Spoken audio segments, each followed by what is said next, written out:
Welcome to Not Milk Never Milk. Subscribe if you're lactose intolerant.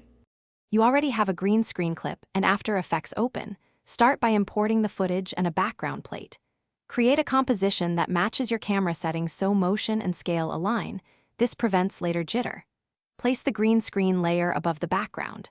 Apply key light to the green layer and sample the cleanest green area. This initial key removes most of the screen. Once done, enable motion blur if your shot moves, and add a simple garbage matte to isolate the subject. Now refine the basic key so your subject looks natural against the plate. Adjust clip black and clip white to cleanly separate foreground from background.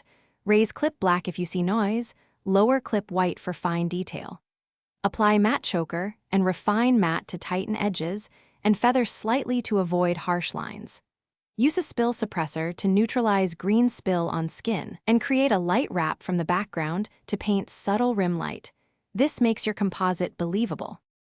Complete the composite by positioning and color matching the background plate. Use curves or lumetri to match exposure and color temperature so the subject reads in the same space. Add subtle shadow and grain to unify texture, then enable motion blur for movement realism. When satisfied, render with appropriate codec. Export with alpha channel if you need transparency.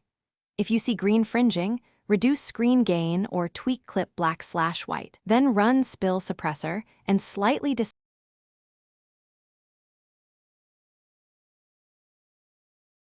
Thanks for watching. If this was helpful, leave a like and consider subscribing. See you next time.